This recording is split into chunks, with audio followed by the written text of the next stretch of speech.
কয়েকদিন পরেই দুর্গাপুজো, হাতে মাত্র কয়েকটা দিন। আর পুজো যে এসে গিয়েছে, মা যে আসছে তার আভাস কিন্তু এখন আকাশে বাতাসে। চারিদিকে শিউলি ফুলের গন্ধ, কাশফুল, বিভিন্ন রকমের পরিবেশের জন্যই কিন্তু বারংবার জানান দিচ্ছে মা আসছে। আমি এই মুহূর্তে ঠিক কোন জায়গায় রয়েছি সেটা জানানোর আগে আমি আমার ক্যামেরা পার্সনকে বলবো একবার পরিবেশটা ঘুরে দেখানোর জন্য।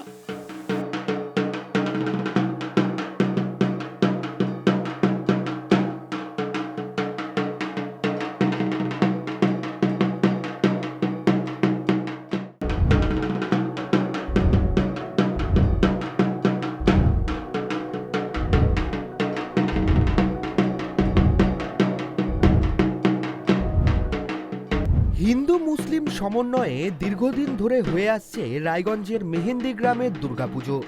হিন্দু এবং মুসলিম উভয় সম্প্রদায়ের মানুষ হাতে হাত মিলিয়ে, কাঁধে কাঁধ মিলিয়ে এই পুজোর আয়োজন করে থাকেন। রায়গঞ্জ শহর থেকে 10 কিলোমিটার দূরে মেহেন্দি গ্রামের পুজোর প্রচলন প্রায় 300 বছর আগে। কথিত রয়েছে, অবিভক্ত বাংলাদেশের হরিপুরের জমিদার দুর্লভ রায়চৌধুরী এই পুজো শুরু করেছিলেন। এখানকার বাসিন্দারা পুজোর সময় আসলেই পায়ে হেঁটে হরিপুরে জমিদারের বাড়ি গিয়ে পুজোর সামগ্রী বাঁকে করে বয়ে নিয়ে আসতো এই মেহেন্দি গ্রামে। প্রতি বছরই ধুমধাম করে দুর্গাপুজো হতে থাকে, কিন্তু পরবর্তীতে পুজো থেকে হাত গুটিয়ে নেন জমিদার পরিবারের সদস্যরা। তাহলে কি বন্ধ হয়ে যাবে এতদিনের পুজো? তা অবশ্য হতে দেননি রামেশ্বর সাফারউদ্দিনের পূর্বপুরুষরা। দেশভাগের পর মেহেন্দি গ্রামের বাসিন্দারা মিলিতভাবে সার্বজনীন এই দুর্গাপুজোর সূচনা করেন।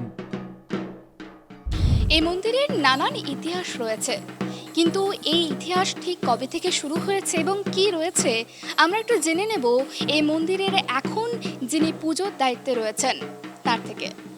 আমি যখন 14 বছর বয়স তখন আমি এই মন্দিরে মানে ঢুকছিলাম আর কি। তখন থেকেই দায়িত্ব মোটামুটি আর কি ছিলাম আমি।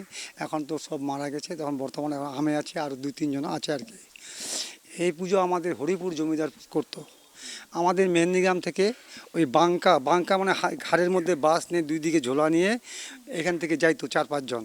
ওখান থেকে আমাদের আপেল, চাল, বাতাসা, চিনি যা যাবতীয় পূজা লাগতো ওখান থেকে পাঠিয়ে দিত। আর ওর সঙ্গে 2 লোক আসতো, এই মোড়লের বাড়িতে থাকতো।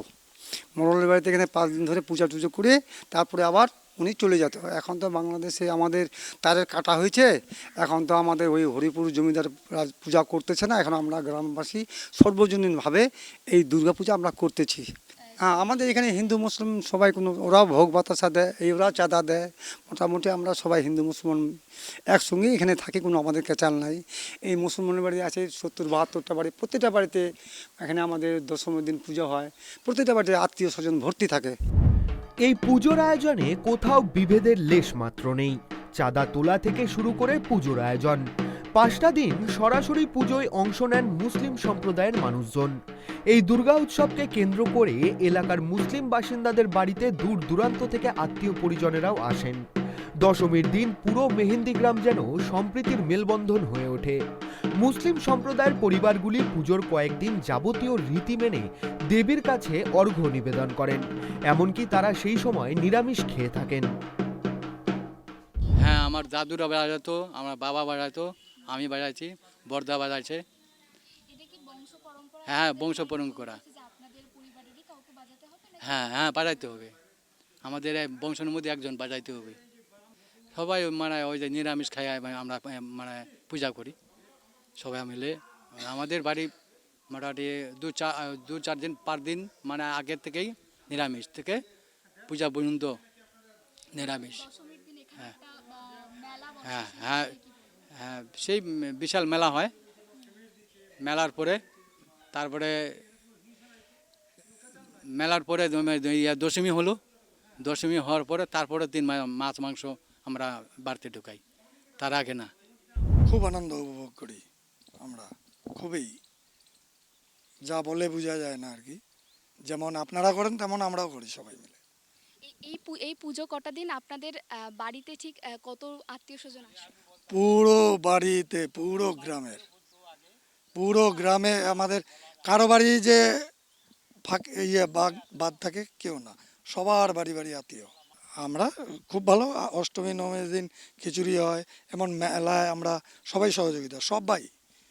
এই যে আরতি হয়, হয়, সব আমাদের পাড়ারই অর্ধেক মনে হয় দেখতে আসে। বহু দূর দূরান্ত থেকে মানুষ আসেন এই মেহেন্দি গ্রামের পুজো দেখতে। শুধু হিন্দু নয়, এ পুজো উপলক্ষে গ্রামে মুসলিম সম্প্রদায়ের মানুষদের বাড়িতেও ভিড় জমান আত্মীয়রা।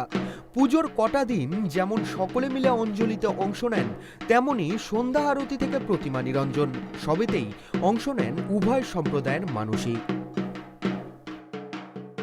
অন্য কোনো পুকুর বা নদীতে প্রতিমার ভাসান দেওয়া যায় না, বালিহাঁস পুকুরেই ভাসান দিতে হয় প্রতিমার।